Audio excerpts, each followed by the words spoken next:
Hello students, welcome to YouTube channel of Gyan Tripti college. हम अपने last lecture में BSc first year के paper first की यूनिट थर्ड डिस्कस कर रहे थे, जिसमें हमने क्या किया था, सेंटर ऑफ मास क्या है, सेंटर ऑफ मास क्या था ये डिस्कस किया था। सेंटर ऑफ मास क्या एक ऐसा इमेजिनरी पॉइंट है जिस पर पूरी बॉडी का मास डिपेंड करता है। तो हमने उसके लिए पोजीशन वेक्टर आरसीएम, वीसीएम और एक्सीलरेशन निकाला था एसीएम, और काइनेटिक एनर्जी निकाली थी जो कि क्या आई थी, ईके डैश प्लस ईसीएम। ये हमने कल वाले लेक्चर में किया था। तो आज हम करेंगे नया टॉपिक, वो कौन सा है इसका, reduce mass.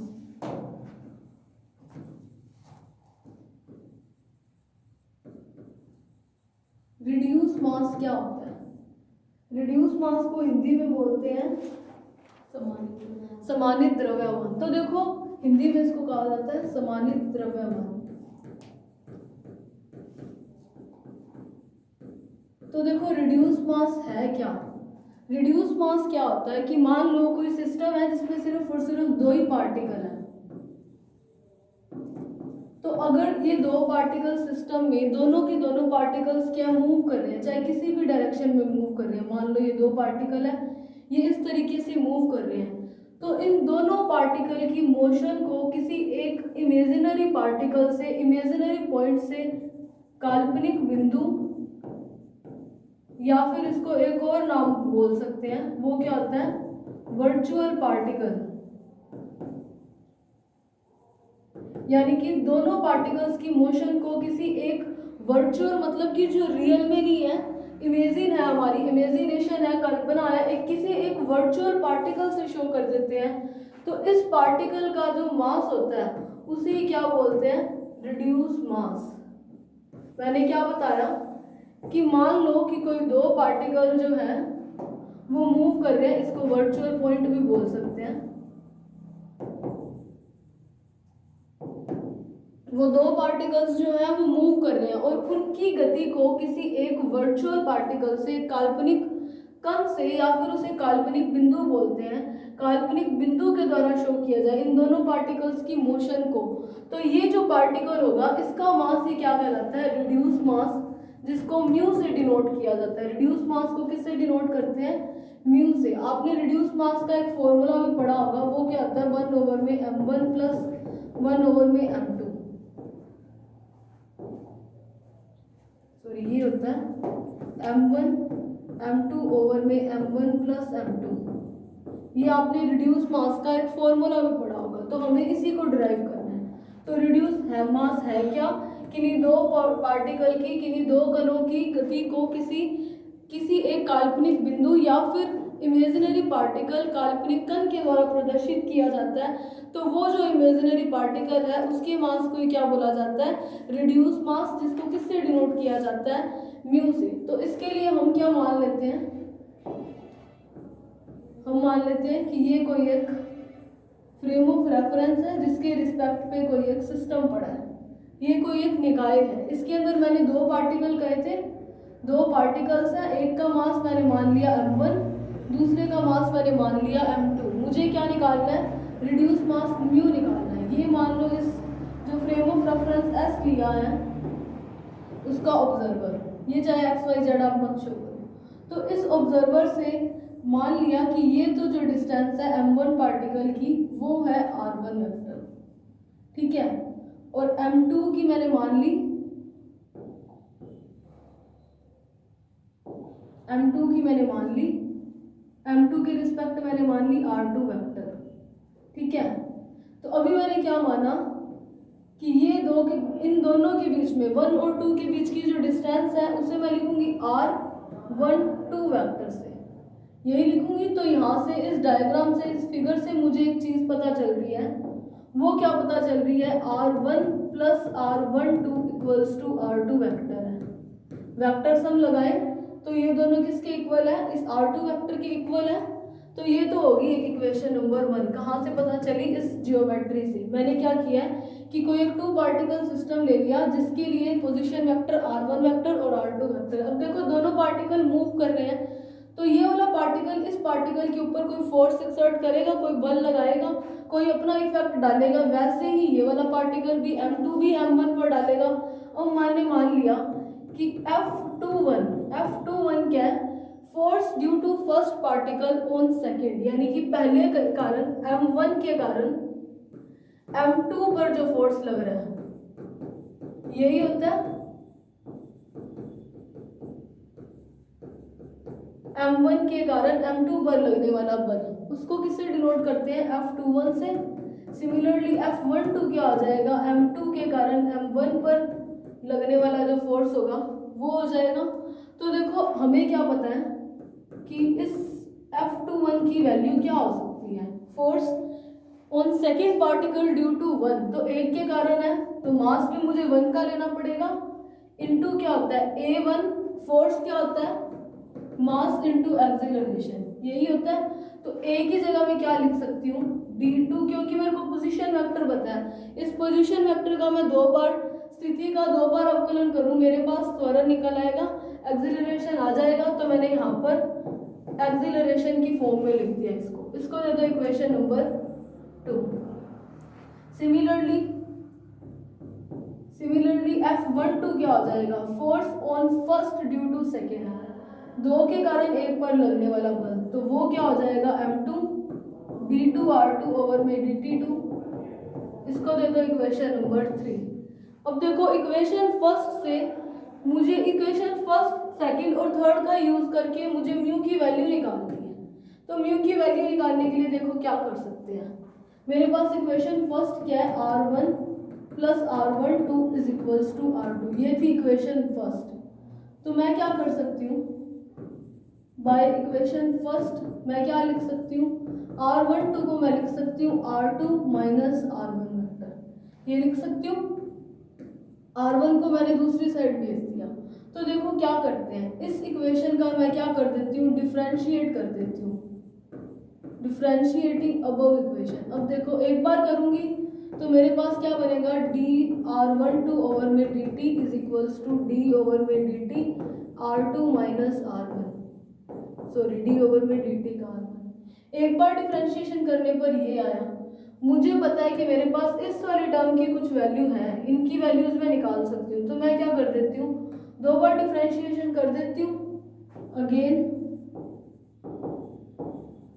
Bye differentiating above equation. फिर से इस इक्वेशन का मैं क्या कर देती हूँ, डिफरेंशिएशन कर देती हूँ। तो फिर मेरे पास क्या आया, dr12 सॉरी d2 d की dr12 ओवर में dt2 d2 है, तो वो क्या आया d2r2 ओवर में dt2 माइनस d2r1 ओवर में dt2। तो देखो इसको दे दो इक्वेशन नंबर 4। अब देखो इक्वेशन सेकंड से मैं वैल्यू निकाल सकती हूँ, इक्वेशन सेकंड से d2r1 ओवर में dt2 की वैल्यू आ सकती है, वो क्या आ सकती है, d2r1 ओवर में dt2 equals to F21 over में m1। सिमिलरली मैं इससे वैल्यू निकाल सकती हूँ एक dt2r2 ओवर में dt2, वो क्या आया, इसको d स्क्वायर या 2 कुछ भी बोल सकते हैं, F12 ओवर में m2। तो ये वाली वैल्यूज मैं उसमें यूज कर देती हूँ।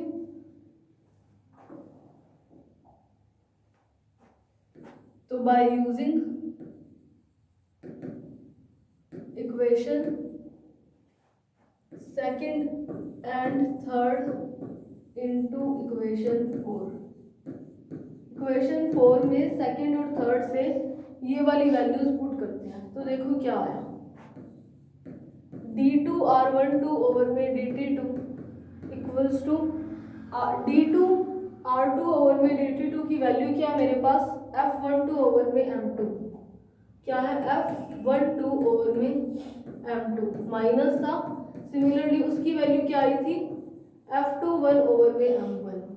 अब देखो क्या है, ये दो पार्टिकल का सिस्टम था, ये इस पे फोर्स लगा रहा है और ये वाला इस पे फोर्स लगा रहा है, दोनों क्या है सेम अमाउंट का इक्वल अमाउंट का फोर्स लगा रहे हैं, लेकिन अपोजिट डायरेक्शन से लगा रहे हैं एक दूसरे पर फोर्स। तो इसका मतलब क्या है, सेम अमाउंट में लेकिन अपोजिट डायरेक्शन में है, तो इसका मतलब क्या होता है, तो मैं लिख सकती हूँ बाय न्यूटन्स थर्ड लॉ, या इसको सीधा लिख दो बाय एक्शन रिएक्शन लॉ।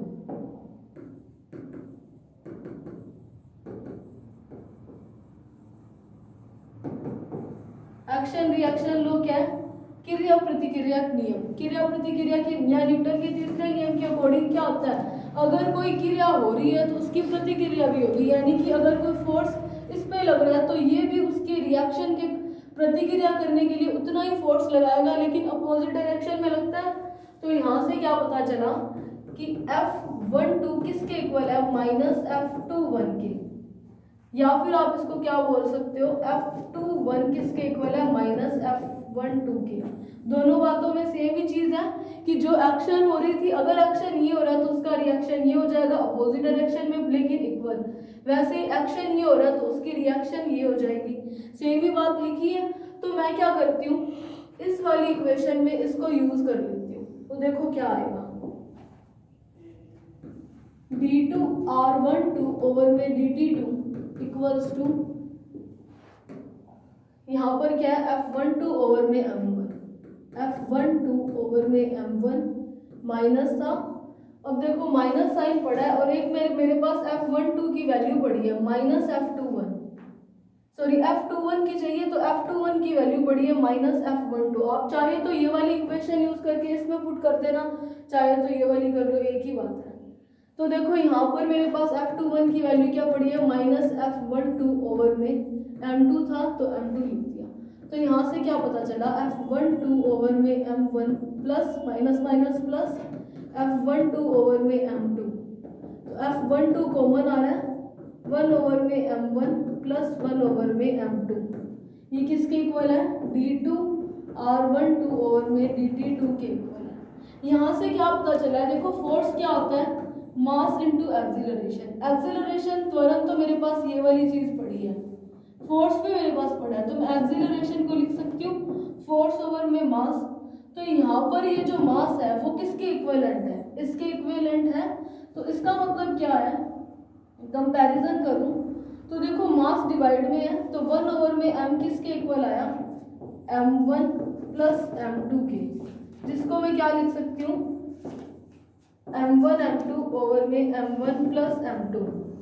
इसी टर्म को क्या बोलते हैं, 1 ओवर में मास है, तो यहाँ पे ये जो टर्म आती है इसको जब अपोजिट करते हैं तो जो मास बनेगा वो क्या होता है, m1 m2 ओवर में m1 प्लस m2। इसी मास को क्या बोलते हैं, रिड्यूस मास।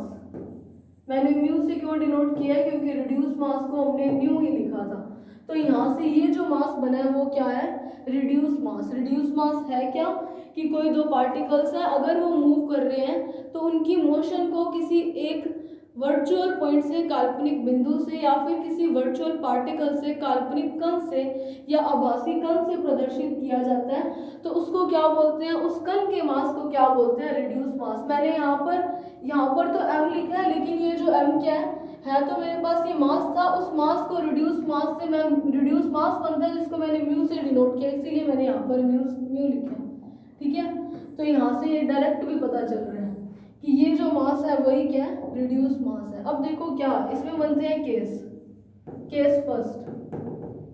केस फर्स्ट क्या है, if m1 is equals to m2 equals to m, मतलब दोनों मास अगर सेम है, जिसको मैंने m ले लिया, तो मेरे पास म्यू क्या बन जाएगा, रिड्यूस मास। म्यू क्या होगा, m डॉट m ओवर में m प्लस m, क्या बन जाएगा, m स्क्वायर ओवर में 2m, तो रिड्यूस मास क्या बन जाएगा, m/2। अगर कोई दो पार्टिकल है, मैंने यहाँ पर देखो m1 m2 लिया था, m1 और m2 लिया था, अगर दोनों पार्टिकल ऐसे हैं कि उनका मास क्या है, m और m नहीं है, तो जो रिड्यूस मास क्या हो जाएगा, दोनों के मास का आधा हो जाएगा। दोनों का मास ही m है, दोनों में से किसी एक का मास ले लो, उसके मास का आधा हो जाता है रिड्यूस मास। अब देखो केस सेकंड, इसमें क्या बन सकता है,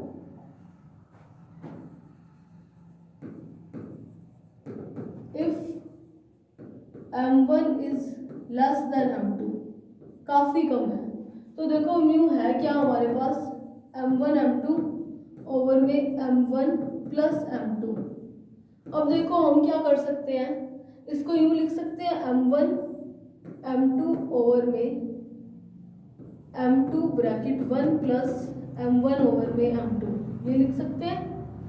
तो m2 से m2 कैंसिल, मैंने क्या किया नीचे वाले इक्वेशन में m2 कॉमन लिया है, तो यहाँ से क्या बना m1 ओवर में 1 प्लस m1 ओवर में m2, ये म्यू के इक्वल है। अब देखो मैंने क्या कहा कि म्यू जो है, सॉरी जो m1 है वो मच लेसर देन m2 है, मतलब बहुत ज़्यादा छोटा है। मान लो ये वाला तो है पॉइंट में 1 मान लो, और ये वाला कितना है, मान लो ये 1000 है, तो 0.1 ओवर में 1000 करते हो तो वो क्या हो जाएगा 0.0, तो यहाँ पे देखो 3 और आ जाएंगे, ये बन जाएगा। तो इसका मतलब क्या हुआ कि अगर कोई अमाउंट छोटी है उसमें और डिवाइड लगा रहे हो किसी बहुत बड़ी अमाउंट का, तो ये और छोटी हो जाएगी, यानी कि ये वाली टर्म कैसे हो जाएगी, टेंड्स टू 0 हो जाएगी। इसको हम नेग्लेक्ट कर सकते हैं। अगर मैं इसको नेग्लेक्ट कर सकती हूँ तो यहाँ पर सीधा लिखते हैं if m1 is much lesser than m2, तो क्या हो जाएगा m1 ओवर में m2 क्या टेंड्स टू 0 हो जाएगा।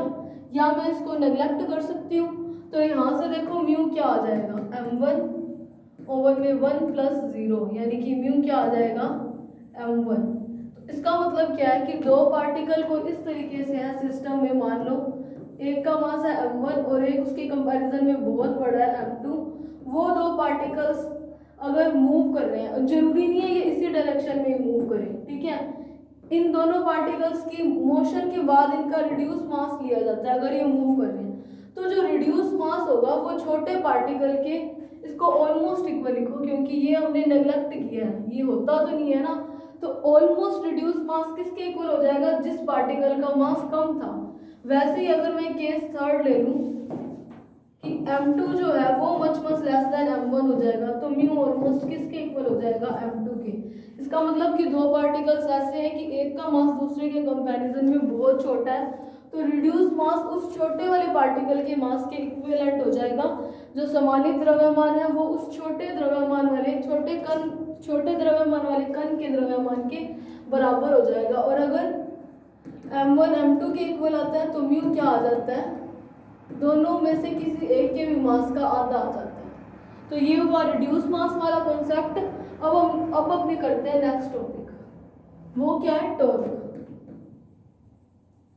टॉर्क को हिंदी में क्या बोलते हैं, बल आघूर्ण, जिसको टॉ से डिनोट करते हैं। ये आपको पता होगा कि टॉर्क या फिर बल आघूर्ण होता क्या है। बल आघूर्ण क्या है, जैसे लीनियर मोशन में रेखीय गति में फोर्स काम करता है, वैसे ही अगर कोई पार्टिकल एंगुलर मोशन कर रहा है या रोटेशन कर रहा है तो उस टाइम रोटेशनल मोशन में घूर्णन गति में जो फोर्स काम करता है उसको क्या बोलते हैं, टॉर्क बोलते हैं, बल आघूर्ण बोलते हैं। कैसे, मान लो ये कोई पार्टिकल पड़ा है, नहीं मान लो ये किसी r डिस्टेंस पे यहाँ से एक पार्टिकल पड़ा है, इसको मैंने सेंटर लिया, ये पार्टिकल क्या इस डायरेक्शन में इसके ऊपर फोर्स लग रहा है, फोर्स जिस डायरेक्शन में लग रहा है मोशन भी उसी डायरेक्शन में है। अब ये जहाँ पर पड़ा है वो ये क्या कर रहा है, रोटेशनल मोशन कर रहा है, मतलब इस तरीके से ये रोटेट कर रहा है। अगर ये इस तरीके से रोटेट कर रहा है तो यहाँ पर फोर्स लग रहा है, एक टाइम ऐसा आएगा जो पार्टिकल इस डायरेक्शन में होगा फोर्स यहाँ हो जाएगा, एक टाइम इधर आएगा, तो वैसे ही बार बार फोर्स की डायरेक्शन चेंज होती रहेगी। और अब देखो क्या है इसकी मोशन, ये देखो इसका पोजीशन वेक्टर इस साइड है, फोर्स ऊपर की ओर लग रहा है, तो टॉर्क किस डायरेक्शन में हो जाएगा, इसके परपेंडिकुलर हो जाएगा।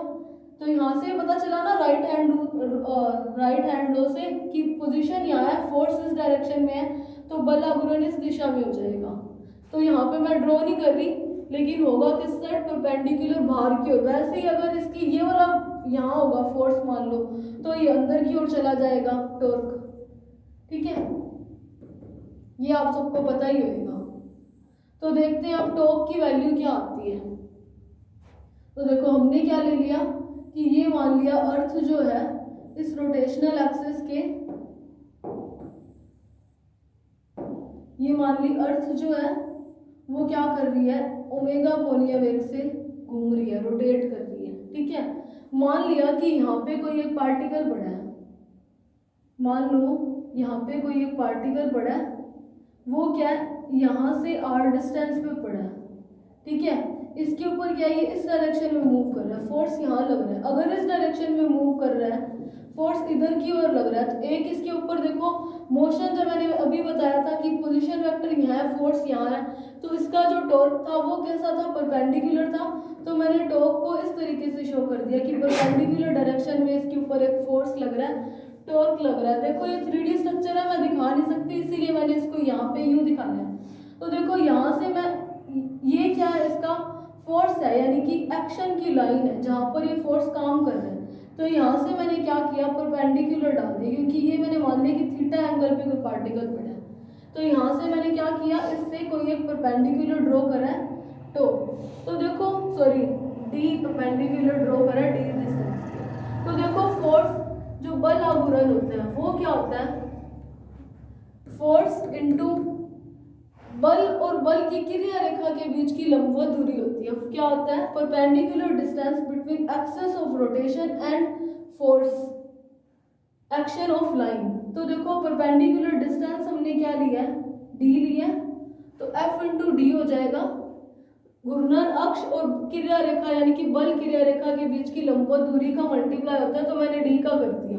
अब अगर मैं ये ट्रायंगल लूँ तो देखो वो कुछ इस तरीके से है, ये सही नहीं बना, इसको किसी एंगल पे दिखाना, ये वाली लाइन सीधी ना करके थोड़ी सी यूं जाएगी इस तरीके से, इसको किसी एंगल पे दिखाना है। दोबारा बनाते हैं,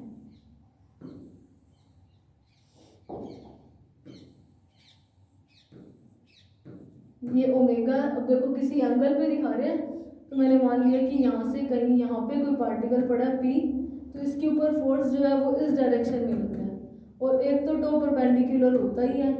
तो यहाँ से मैंने क्या किया, एक परपेंडिकुलर ड्रॉ कर दिया यहाँ पर। ये पूरा एक्यूरेट बना नहीं है, लेकिन ध्यान रखना ये इसी तरीके का है।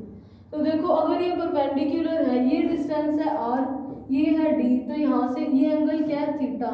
तो अगर मैं थीटा लगाऊं साइन थीटा, मुझे डी साइन थीटा लगाऊं, तो देखो वो क्या हो जाएगा, डी ओवर में आर हो जाएगा। तो डी को मैं क्या लिखूंगी, आर साइन थीटा। इस ट्रायंगल से पता चल रहा है मुझे, तो मैं टो को क्या लिख सकती हूँ, एफ क्रॉस, क्रॉस तो नहीं है ये, वैसे ही मल्टीप्लाई है, डी की जगह मैंने वैल्यू पुट कर दी क्या, आर साइन थीटा। यहाँ से देखो साइन थीटा वाला लगाओगे तो एंगल का जो लगाओगे ना, परपेंडिकुलर बाय हाइपोटेनियस, यही होता है क्लम बटा करण। तो वहाँ से डी की वैल्यू आ जाएगी मेरे पास आर साइन थीटा। तो देखो मैं इसको यूँ लिख सकती हूँ, tau is equals to R F sine theta, multiply है सिंपल, तो आर को मैं यूँ लेके आ सकती हूँ, क्योंकि हमें क्या पता है कि टो होता क्या है, आर क्रॉस एफ, यही होता है। तो वैसा ही कुछ बना लेते हैं, तो यहाँ से टो को मैं क्या लिख सकती हूँ, R cross F vector, cross product हटाते हैं तो साइन थीटा ही आता है। तो यही क्या है, टॉर्क या फिर बल आघूर्ण, फॉर्मूला यही होता है, वही फॉर्मूला इससे ड्राइव कर दिया। वैसे ही एंगुलर मोमेंटम, तो देखो एंगुलर मोमेंटम क्या हो जाएगा, अगर मैं कोणीय संवेग की बात करूं,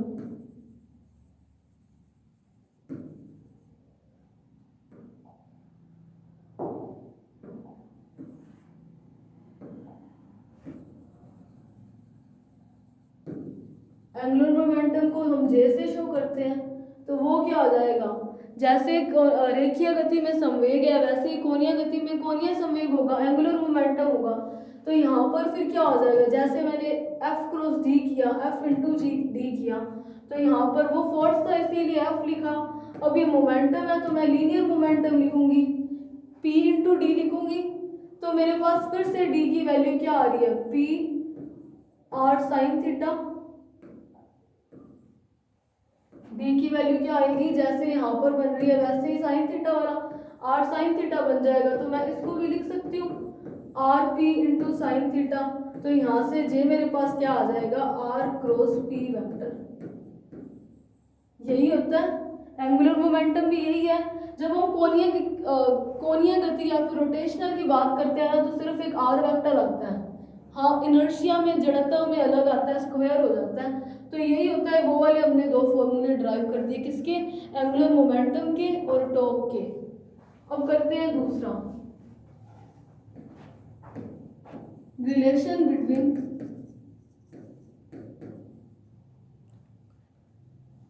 टो एंड जे, टो और जे के बीच का हम रिलेशन देख रहे हैं।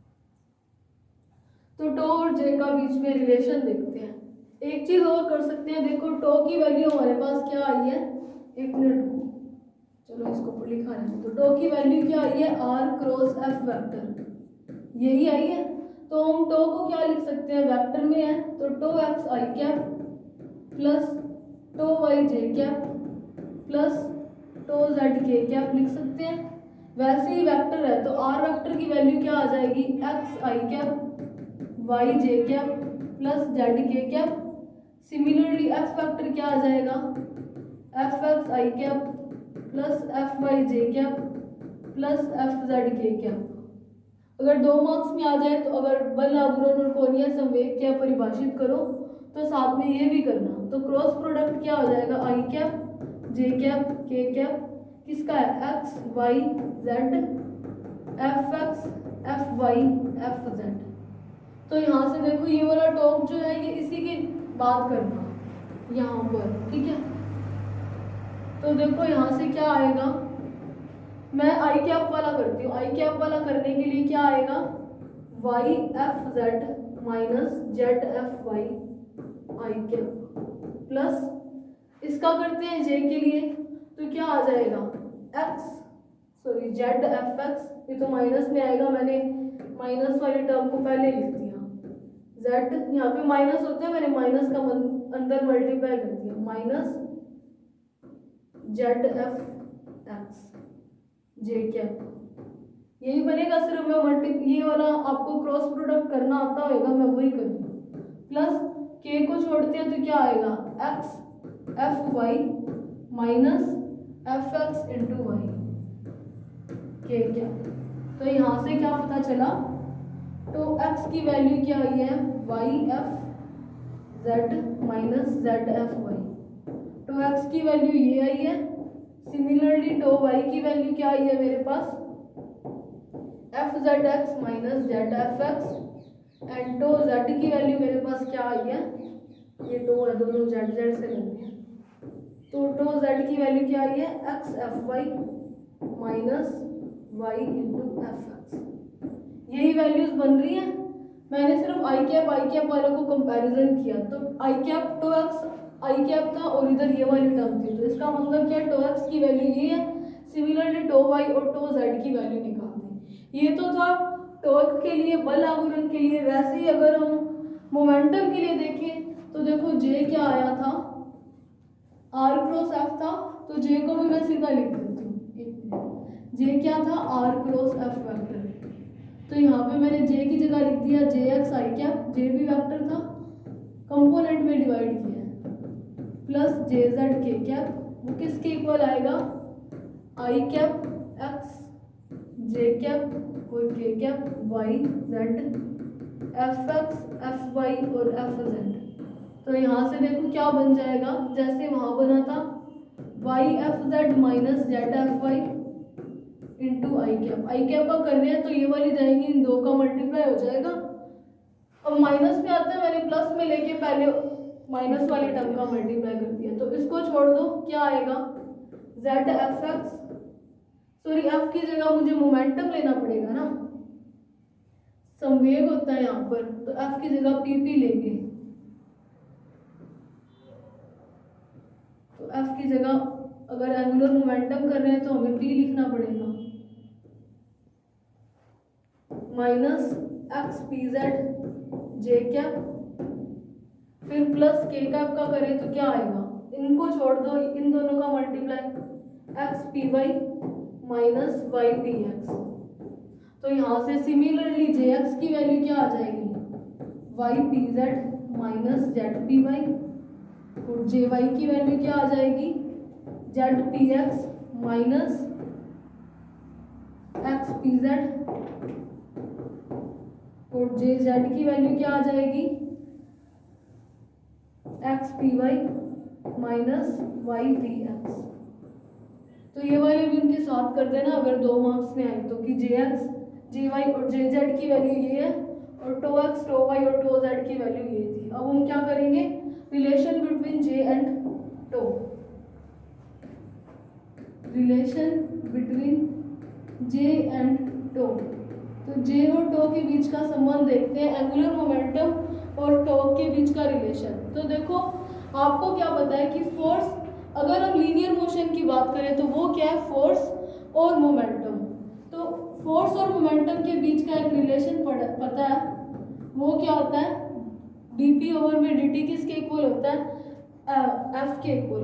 तो जो लीनियर मोशन में फोर्स और मोमेंटम थे, एंगुलर मोशन में वही हो जाएंगे और रोटेशन मोशन में जे और टो।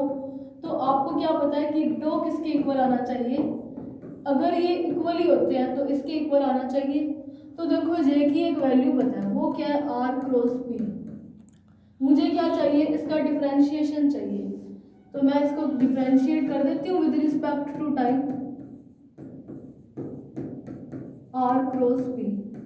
जब किया डिफरेंशिएशन तो क्या आ जाएगा, dr ओवर में dt, p बाहर आ जाएगा, u इंटू वी का करेंगे तो फिर r का कर देते हैं और dp ओवर में dt। देखो ये किसके इक्वल आया, j के, dj ओवर में dt के। तो देखो इधर इनका क्रॉस प्रोडक्ट चल रहा था तो ये क्रॉस लगा दिया मैंने। अब अगर क्रॉस प्रोडक्ट चल रहा है तो मैं p को इस साइड तो नहीं लिख सकती ना अपनी मर्जी से, तो p को मैंने यहाँ लिख दिया। अब देखो अगर पोजीशन का आप डिफरेंशिएशन करते हो तो वो क्या बन जाएगा, वेलोसिटी। तो dj ओवर में dt equals to v cross, और मोमेंटम p क्या होता है, m इंटू वी होता है, यही होता है। तो यहाँ पे क्या लिख सकती हूँ, एम वी क्रॉस में प्लस r, और dp ओवर में dt क्या है, न्यूटन सेकंड लॉ से फोर्स है, तो r क्रॉस f, वेक्टर लगा देना सब पे, ठीक है। अब देखो v का v के साथ ही क्रॉस प्रोडक्ट हो रहा है, m तो कांस्टेंट ही है। अगर v का v के साथ क्रॉस प्रोडक्ट होगा तो थीटा जीरो होने से साइन थीटा जीरो हो गई, तो ये पूरी की पूरी टर्म क्या हो गई, जीरो। और r क्रॉस f की वैल्यू तो हमने निकाल ली, अभी वो क्या होती है, टॉर्क के इक्वल होती है, टॉर्क के। तो यहाँ से क्या पता चला, dj ओवर में dt किसके इक्वल आया, टॉर्क के। इसका मतलब क्या है, जैसा लीनियर मोशन में रिलेशन पता था न्यूटन के सेकंड नियम से कि dp ओवर में dt क्या होता है, फोर्स, वैसा ही क्या है, dj ओवर में dt क्या होता है, टॉर्क। तो आज के लिए इतना ही, बाकी का हम नेक्स्ट लेक्चर में कंटिन्यू करेंगे। So thank you for